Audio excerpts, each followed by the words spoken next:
नमस्कार, आप देख रहे हैं देश देशांतर। मैं हूं आरफा खानम शेरवानी।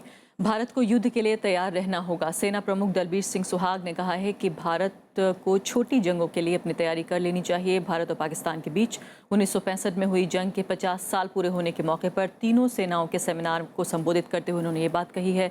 उनका कहना है कि बॉर्डर पर पाकिस्तान की तरफ से लगातार हो रहे संघर्ष विराम उल्लंघन और घुसपैठ की कोशिशें बढ़ गई हैं। भारत को अपनी सुरक्षा पुख्ता करनी होगी और संक्षिप्त यानी कि शॉर्ट वॉर्स उनके लिए तैयार रहना होगा। साथ ही उन्होंने ये भी कहा कि जम्मू कश्मीर में अशांति फैलाने के लिए नए तरीकों का इस्तेमाल किया जा रहा है।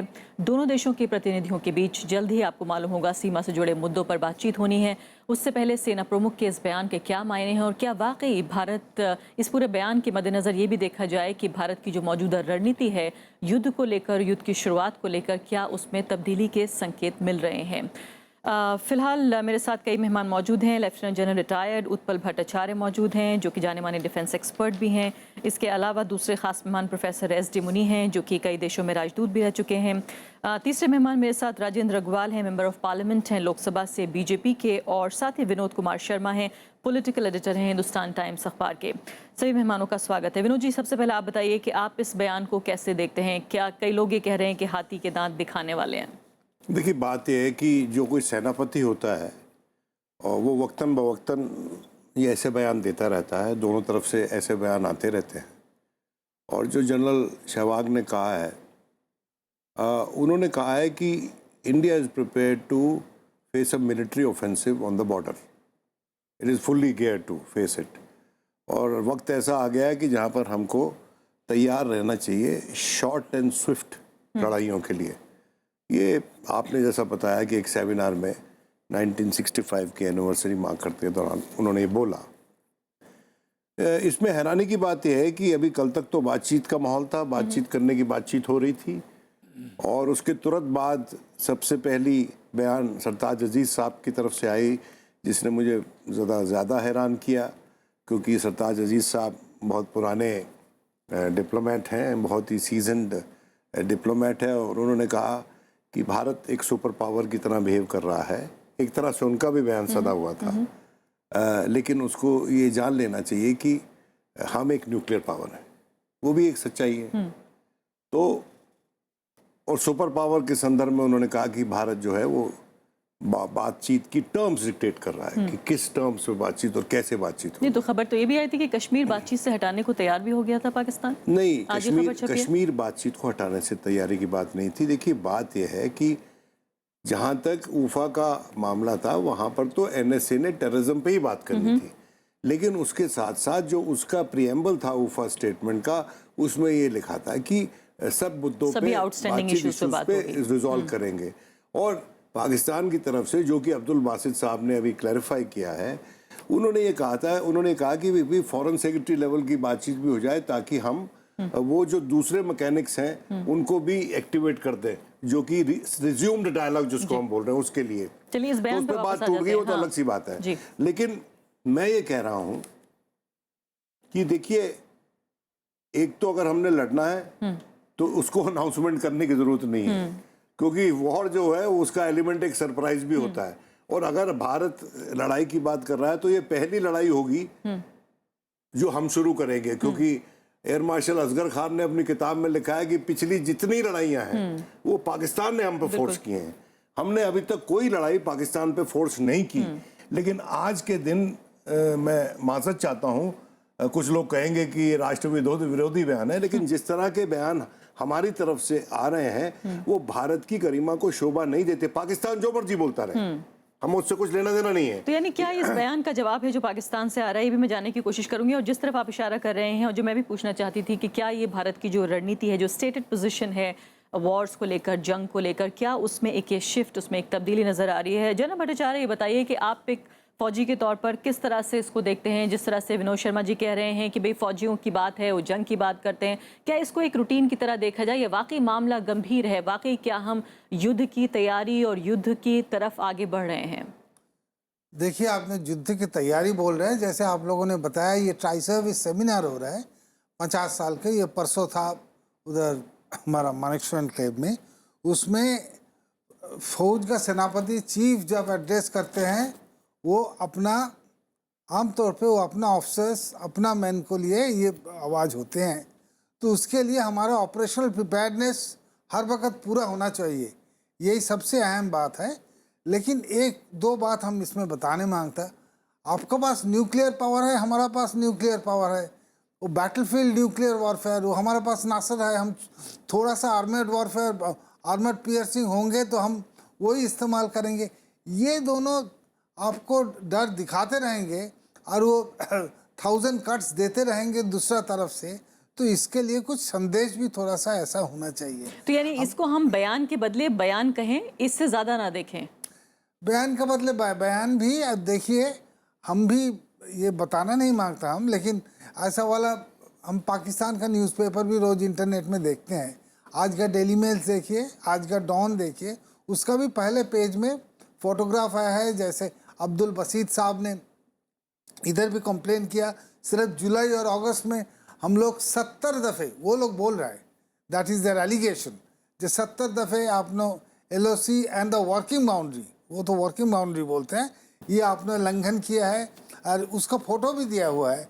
और उनका जो आर्मी चीफ, हम लोग उसको सीनियर शरीफ बोलते हैं, सीनियर शरीफ रुहेल शरीफ, उनका प्रधानमंत्री नवाज शरीफ को बोला, ये आपको डॉक्यूमेंट दे रहा हूँ, आप इवेंट जा रहे हो, उसको सबको बताइए जे उधर से हो क्या रहा है जी। तो द प्रॉब्लम इज, ये थोड़ा बताया है, इसका मतलब ये नहीं that war bugle has not been sounded, ये वॉर ब्यूगल नहीं है। लेकिन ये भी दूसरा बात भी सुन लीजिए, ये उसका पास न्यूक्लियर है, हमारा पास न्यूक्लियर है, इसीलिए हम लोग जो कुट खाट जो भी मर्जी करता रहेंगे, रोज 10 इन्फिल्ट्रेटर भेजते रहेंगे, रोज हंडवारा से कुपवाड़ा से हर एक बॉर्डर एक्टिव आप कह रहे हैं कि कैसे खामोश रहा जाएगा, ये बात भी सही नहीं है। ऐसे माहौल में कैसे खामोश रहा जाएगा। प्रोफेसर मुनीर, क्या वाकई जिस तरह से आर्मी चीफ ने ये भी कहा है कि समस्या पहले से ज़्यादा गंभीर है, पहले से ज़्यादा जटिल है, जो बॉर्डर है वो पूरी तरीके से अलाइव है और एक जंग जैसी स्थिति पहले से ही नज़र आती है, ऐसे में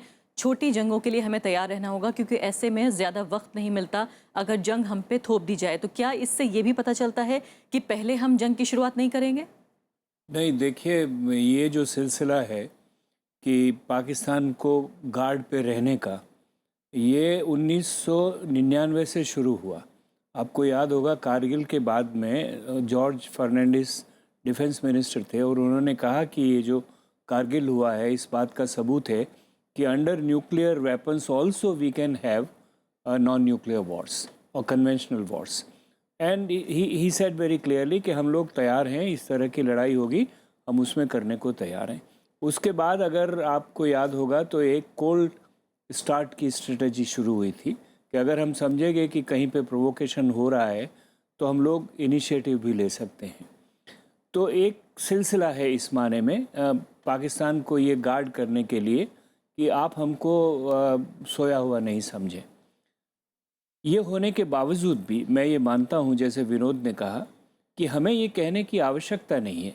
ये तो हर फौज का एक काम है कि तैयार रहना ही है हम लोगों को।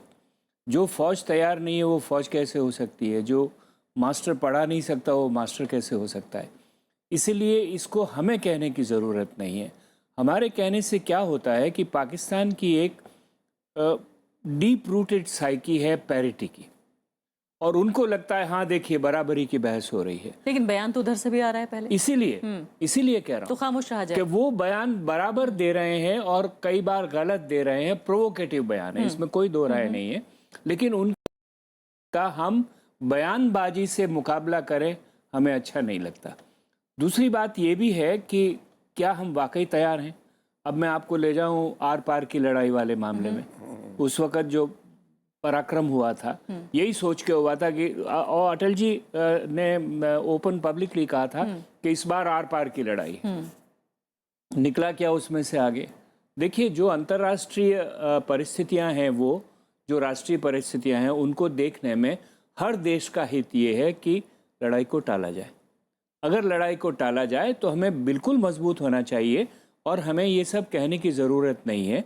इसका एक बड़ा मीनिंग जो जनरल साहब ने कहा है, उसका बड़ा मीनिंग इसलिए हो जाता है कि पिछले कुछ दिनों में, जैसे जो म्यांमार में ऑपरेशन हुए, तब ये कहा गया कि हम ऐसे ऑपरेशन और जगह कर सकते हैं। पाकिस्तानियों ने उसका बहुत बड़ा बखेड़ा बनवाया। उसके बाद हमारे डिफेंस मिनिस्टर ने भी ऐसे कुछ बयान दिए हैं। वो लोग न्यूक्लियर की बात करते हैं।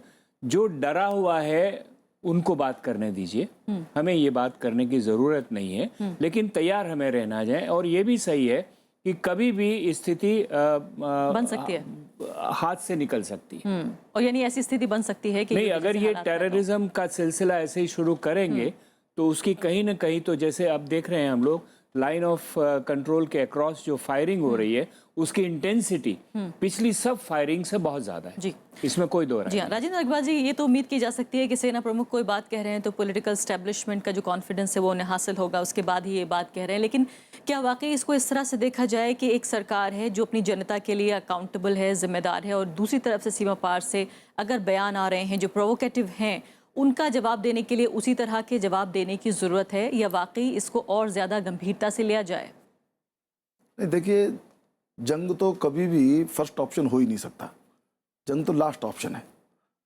और मैं समझता हूं कि जनरल सुहाग ने जो बात कही है वो कोई आक्रमण करने की बात नहीं कही। उन्होंने केवल ऐसी परिस्थितियों का वर्णन करते हुए जो लगातार पिछले कई महीनों से चली आ रही हैं, जिसको अभी यहाँ भी कहा गया कि जितनी डेप्थ के साथ आक्रमण हो रहे हैं, हमले हो रहे हैं, और जितनी फ्रीक्वेंसी के साथ हो रहे हैं वो पहले नहीं हुए।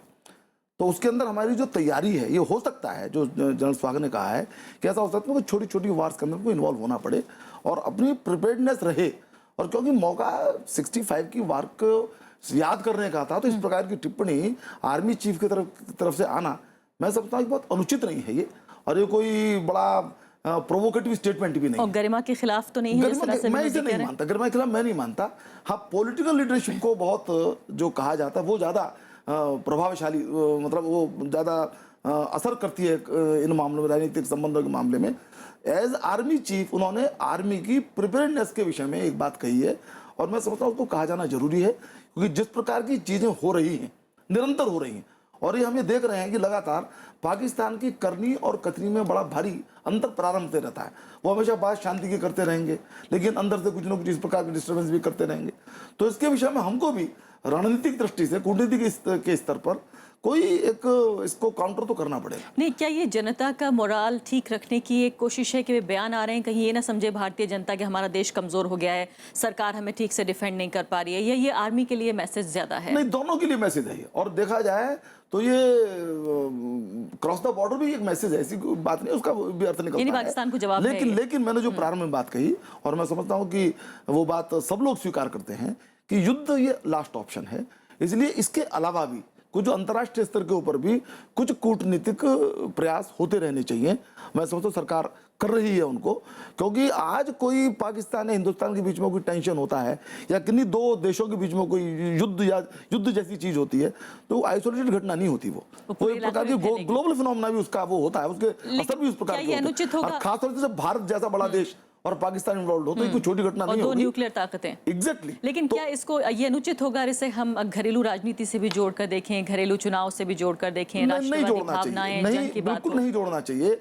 और मैं इस पर कोई लंबी टिप्पणी नहीं करना चाहता, परंतु ये बात है, मैं ये कह सकता हूं कि बहुत समय तक हम पाकिस्तान को केवल अपना पड़ोसी देश, या केवल थोड़ा सा दुश्मन देश, या थोड़ा सा नॉट सो फ्रेंडली देश ऐसा न मान करके एक खास रिलीजन से जुड़े हुए लोगों का देश भी मानते रहे। उसके कारण से हमारी रणनीतियां प्रभावित हुई हैं, वो नहीं होनी चाहिए। हमको सब्जेक्टिव न होकर के पाकिस्तान के बारे में ऑब्जेक्टिव होकर के विचार करना चाहिए, ऐसा मैं मानता हूँ। विनोद शर्मा जी, बताइए, आपने कहा कि गरिमा के खिलाफ है, यहाँ मेहमान कह रहे हैं खासकर बीजेपी के कि नहीं है, गरिमा के खिलाफ ऐसे जवाब देने जरूरी है।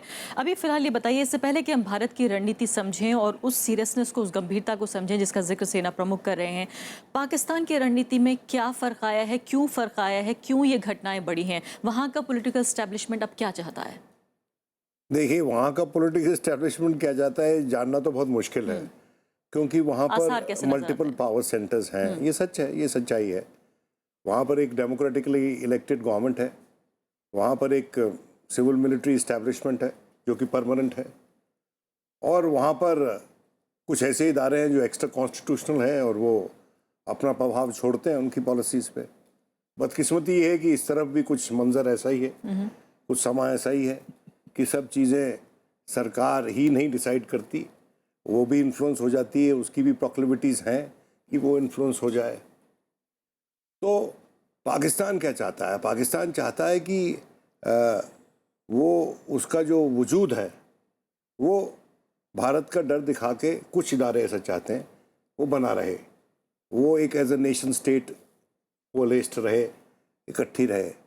मुझे याद आता है कि एक बार एक इब्ने इंशा साहब बड़े अच्छे एसेइस्ट थे, तो उन्होंने एक ऐसे लिखा था, उर्दू में लिखते थे, मैंने उसका अंग्रेजी में अनुवाद पढ़ा है कि एक दिन एक साहब मेरे पास आए, बड़े गुस्से में थे, बड़े झल्लाए हुए थे, कहने लगे आजकल कोई पाकिस्तान में अपने आप को सिराइकी बोलता है, कोई पंजाबी बोलता है, कोई पख्तून बोलता है, कोई बलूची बोलता है, कोई सिंधी बोलता है, यही सब करना था तो पाकिस्तान बनाने की क्या जरूरत। तो वो कहते हैं, आगे लिखते हैं कि हमने जवाब दिया माफ़ कीजिएगा गलती हो गई, आगे से नहीं बनाएंगे। देखिए उनकी अपनी इंटरनल कॉन्ट्रडिक्शंस हैं, हमारी भी हैं, लेकिन हमको उनको डील करना है। और भारत अभी तक as a responsible nuclear power accepted है पूरी दुनिया में, और इसलिए उसको जंग की बात नहीं करनी चाहिए। मैं ये बात कह रहा हूं, अगर हम जंग की बात करते या जंग में संलग्न रहते या जंग को इनिशिएट करते, तो हमको जो रसूख पूरी दुनिया में मिला है, हमको जो न्यूक्लियर सप्लायर्स ग्रुप के तहलीज पे हम खड़े हैं और दस्तखत दे रहे हैं, यानी आप ये कह रहे हैं कि ये गैर जिम्मेदाराना है? मैं समझता हूं कि हमको करना चाहिए और कहना कम चाहिए और करना चाहिए जमीन पर। अगर आपका डिफेंस मिनिस्टर ये कहता है कि हम टेररिज्म इस्तेमाल करेंगे, आपका आईएनबी मिनिस्टर ये कहता है कि आपको जो हमने म्यांमार में किया है वो सीख होना चाहिए पाकिस्तान के लिए, और आपका आर्मी चीफ, मैं समझता हूँ इन दोनों के मुकाबले आर्मी चीफ का बयान ज्यादा सधा हुआ है। ये सधा हुआ बयान है और उनका हक बनता है अपने ट्रूप्स की हौसला अफजाई करने का।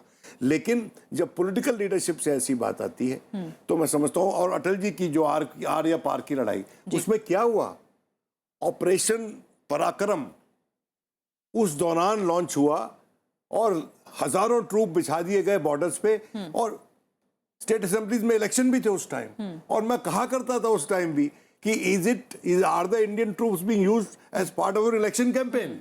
हालांकि not a single shot, General Sahab was there, Rajan ji मना कर रहे हैं इस बात से। not a single shot was fired by the troops who were massed on the border. Not a single shot. That famous handshake at Kathmandu. No, sir, there was not a single shot was fired, sir. And our so I am asking, मैं ये कह रहा हूँ कि coercive diplomacy की, मासिंग of troop जो करते थे, कोर्सिव डिप्लोमेसी कहते हैं। राजन जी, क्या इसका जवाब देना पसंद करेंगे आपकी? क्या घरेलू राजनीति के लिए इस्तेमाल हो रहा है? पाकिस्तान में तो बहुत लंबे अरसे तक हमने इस्तेमाल लगातार होते हुए देखा है। पाकिस्तानी तो करते हैं, हम भी उनकी तरह के होते जा रहे हैं। नहीं, पाकिस्तान में तो बेशक ये होता ही रहा है, और हिंदुस्तान को किस भाषा में बात करना, इससे वहाँ के तख्त पलटते या बनते रहे हैं, वो बात ठीक है। और भारत को नहीं करना चाहिए, बात भी बिल्कुल मैं स्वीकार करता हूँ, और मैंने ये कहा भी है ये कि मैं लंबी टिप्पणी नहीं करना चाहता, परंतु कई बार ऐसा लगता है कि हिंदुस्तान के अंदर एक खास रिलीजन के लोगों का देश पाकिस्तान का होने के कारण से उसके प्रति व्यवहार करते समय हम एक तरह एक्स्ट्रा कॉन्शियस रहते हैं। वो न हो नहीं तो क्या हम केवल अपनी सीमाओं की सुरक्षा, अपने देश की सुरक्षा को ऑब्जेक्टिवली ध्यान में रखकर के फैसले करें। इस डिलेमा से हमको निकलना पड़ेगा, या इस हिस्ट्री से हमको निकलना पड़ेगा। और मैं फिर उस बात को कह रहा हूं कि political statement that is much more serious, और जो जनरल ने कहा, जनरल सुहाग ने कहा, वो बिल्कुल संतुलित और सदा हुआ बयान था। और मैं समझता हूं आर्मी की प्रिपेयर्डनेस ये देश के मोरल के लिए भी और पाकिस्तान को जवाब देने के लिए भी, उनको ध्यान देने के लिए कि we are not sleeping now, we are ready to counter anything you are doing. तो ये जो चीज मैं समझता हूँ बड़ा संतुलित बयान है वो। छोटी सी बात छोटी सी, देखिए हम चीन का बार बार एग्जाम्पल बताते हैं अपने आप को। चीन ने जो असल में जिसको पावर बोलते हैं आजकल के जमाने में, जो इकोनॉमिक पावर है, मिलिट्री है, लेकिन जो इकोनॉमिक पावर है उसको हासिल करने के लिए अपने हमसाया मुल्कों के साथ उसने अमन कायम किया, अपने बॉर्डर डिस्प्यूट रिजॉल्व किया, रशिया के साथ किया। मैं ये कहना चाहता हूं कि जो ये बातें लड़ाई की होती हैं, ये प्रधानमंत्री नरेंद्र मोदी की जो ब्रॉडर पर्सपेक्टिव उसके खिलाफ जाती हैं, क्योंकि उनका सारा ध्यान तो इकोनॉमी को दुरुस्त करने पे केंद्रित है। और अगर इंडिया इकोनॉमिक पावर नहीं बनती है तो आपके पास लड़ाई लड़ने के लिए पैसा नहीं होगा।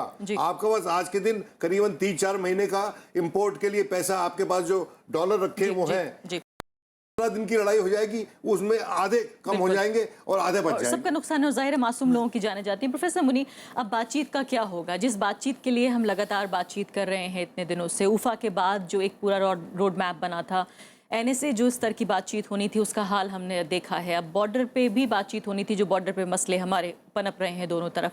अब क्या आपको लगता है कि टोन पहले से सेट हो गई है अब इस बयान के बाद? नहीं, इस बयान से टोन में कोई बदलाव आएगा मैं नहीं समझता हूँ ऐसा। उसकी दो वजह है। एक तो जो टाइम टेबल है डीजीएमओज़ का और बॉर्डर सिक्योरिटी फोर्स के ऑफिसर्स और उनके रेंजर्स के ऑफिसर्स की बातचीत का है, वो टाइम टेबल तय हो रहा है और अभी कोई ऐसी ज़रूरत या कंपल्शन नहीं दिखता है कि उसको बदला जाए, और बदला जाना भी नहीं चाहिए। दूसरी जो बड़ी पॉलिटिकल लेवल की बात है उसमें मैं अपनी उंगलियां अभी भी क्रॉस करके रखता हूं कि क्या होगा, क्योंकि आपको याद होगा सरताज अजीज़ ने ये कहा था कि अगर आपकी हुर्रियत रेड लाइन है तो हमारी कश्मीर रेड लाइन है। मतलब ये कि जब भी आप टेररिज्म की बात करेंगे तो हम कश्मीर के बिना बात नहीं करेंगे। और जहाँ तक मैं पढ़ पाया हूँ, मोदी सरकार का ये साफ रवैया है कि आपको टेररिज्म पे पहले हमको आश्वस्त करना होगा, उसके बिना बात आगे बढ़ेगी नहीं। तो फर्स्ट टेररिज्म इशू को एड्रेस कीजिए, तब आगे बढ़ेगी। ज़रूरी नहीं है कि आप सारा टेररिज्म सॉल्व करें। इसके अलावा मैं दूसरी बात ये भी बता रहा हूँ कि पाकिस्तान के अंदर एक बहुत बड़ी डिबेट चल रही है। बहुत लोग ये लिख रहे हैं, ओपनली डॉन में लिख रहे हैं और साफ साफ कह रहे हैं कि पाकिस्तान की सरकार को ये समझना चाहिए कि भारत हमसे मीलों आगे है, इकोनॉमी में आगे है, मिलिट्री स्ट्रेंथ में आगे है और इंटरनेशनल एक्सेप्टेंस में आगे है। उसमें ये भी लिखा है कि जो शक्तियां पहले हमारी मदद करती थी, हमें सपोर्ट करती थी, वो सब आज भारत की सपोर्ट कर रही है। तो ऐसे में पाकिस्तान को खामखाम नथुने फुलाने की ज़रूरत नहीं है और उसको मॉडरेट रहना चाहिए।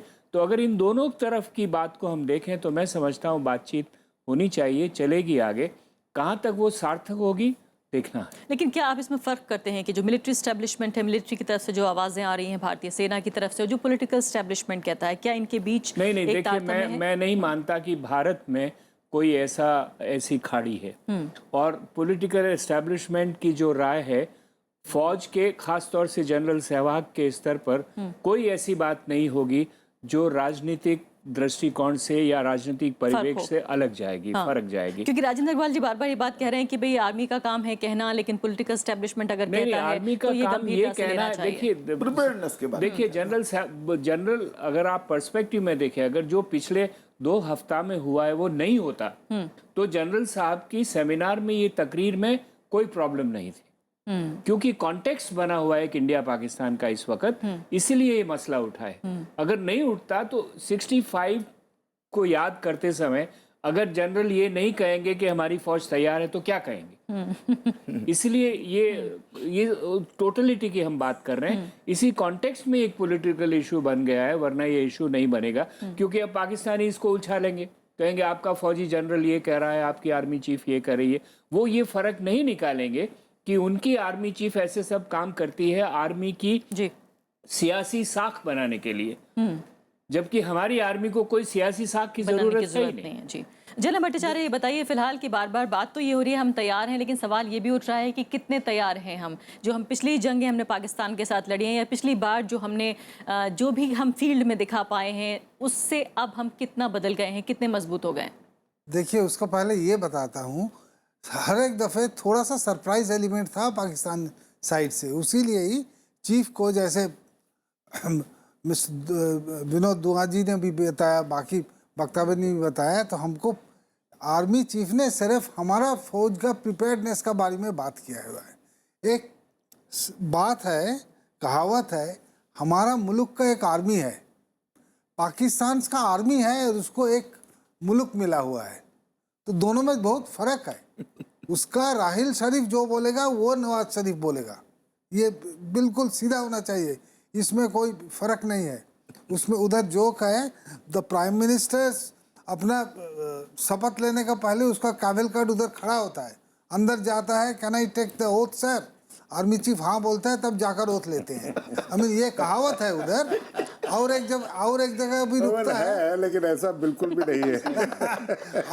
नहीं, वो जब परवेज मुशर्रफ का टाइम में भी यही सीमान जी थे, नवाज शरीफ, जिसको सचमुच किताब पढ़े होंगे, सचमुच कुछ पूरा पता नहीं था कारगिल ऑपरेशंस का बारे में। प्रिपेयर्डनेस का बात कर रहे हैं, समय बिल्कुल समाप्त हो रहा है जी। प्रिपेयर्डनेस, आर्मी हर टाइम प्रिपेयर्ड है। जो भी इक्विपमेंट है, जो भी वॉरशिप्स है, जो भी एयरफोर्स है, हम लोग हर एक टाइम तैयार हैं। और उसको अपडेट तो करना ही चाहिए, मॉडर्नाइज तो करना ही चाहिए, लेकिन प्रिपरेशंस पूरा हर वक्त हर टाइम होता है। एक सेंटेंस जो सीधा ताल्लुक नहीं रखता है, विनोद ने कहा कि चीन बड़ी दोस्ती कर रहा है पड़ोसियों से। अरे भाई, चीन की विदेश नीति को देखिए, साउथ चाइना सी में सबसे झगड़ा करके बैठा हुआ है। हिंदुस्तान में सुन लीजिए बात, सुन लीजिए बात। अभी ये प्रोग्राम करेंगे, नहीं प्रोग्राम जरूर करिए आप, लेकिन ये कहना कि चीन सबके साथ, सब दोस्तों के साथ, पड़ोसियों के साथ शांति रचा के बैठा हुआ है, जरा अतिशयोक्ति।